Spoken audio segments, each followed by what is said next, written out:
Today's Tuesday, March 7th, 2017. This is Life Words Day by Day.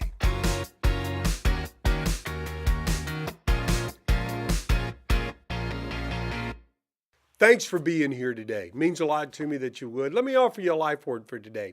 In Matthew chapter 5, verse 48, Jesus said, "Be ye therefore perfect, even as your Father which is in heaven is perfect." Well, that just about does it right there, doesn't it? I mean, we might as well cash it in, call it a day. If Jesus wants us to be perfect, just like God is perfect, then none of us are going to make it. We're done here today, right? I mean, is that possible? Can we be perfect people? Not on our own.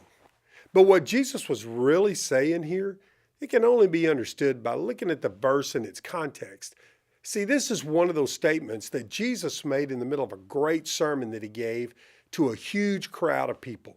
Jesus had already given them a lot of instructions on stuff that people in that day were grappling with. He told them that murder and adultery were matters of the heart and the imagination, as well as matters of action.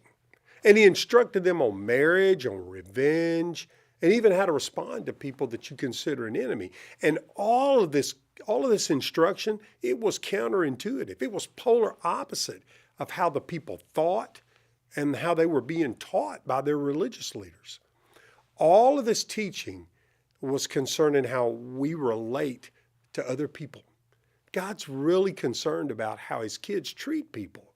I think what Jesus was trying to tell us here was to grow up.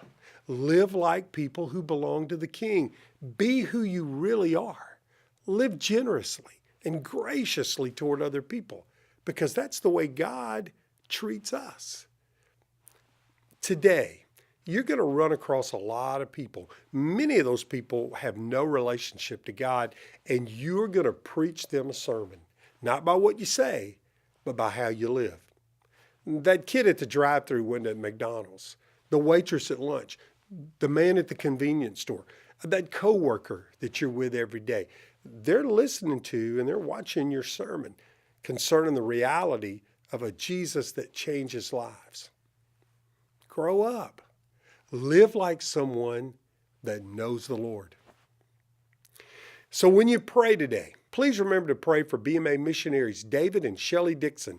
They train and coach BMA church planners in Central and South America. And pray for Life Word Cebuano broadcast. That's heard in the country of the Philippines.